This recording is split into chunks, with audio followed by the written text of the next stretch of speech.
I spent 3 years thinking I was the other woman in a high-stakes affair, only to find out that the man I was with didn't even exist. I met Julian at a gala in Manhattan. He was charming, wealthy, and supposedly a high-level consultant for a private equity firm. There was just one catch. He told me he was trapped in a political marriage for the sake of his family's billion-dollar business. He said he couldn't be seen with me in public, we couldn't take photos together, and he could only meet me at a secluded penthouse he kept in Brooklyn. For 3 years, I lived in the shadows. I loved him, so I accepted the secrecy. He would tell me stories about his wife, Clara, a cold socialite who would ruin him if she ever found out about us. He even showed me news articles about the Sterling family and their scandals to prove why he had to stay hidden. The guilt was eating me alive. I felt like a homewrecker.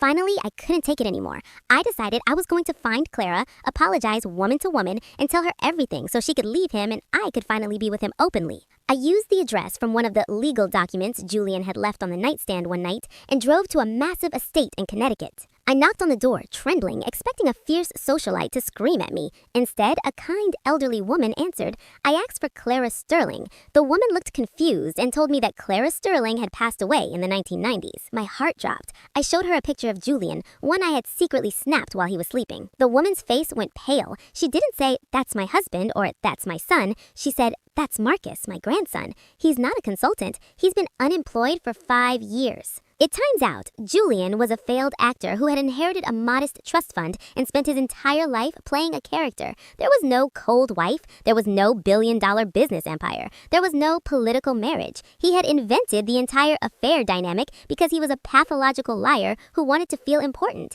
And he knew that if he played the tortured billionaire, I would never ask to meet his friends or family. He wasn't hiding me from his wife. He was hiding his pathetic, ordinary life from me. I didn't confront him at the penthouse. I waited until he came home from a fake business trip, and I had invited his grandmother, his landlord, and his actual ex-girlfriend over. When he walked in, the billionaire mask shattered instantly. He started stuttering, trying to find a script that didn't exist. I walked out without saying a single word, leaving him to explain his web of lies to the people he actually owed money to. Was I the idiot for believing his movie script life, or is he a literal sociopath? Let me know what you think in the comments.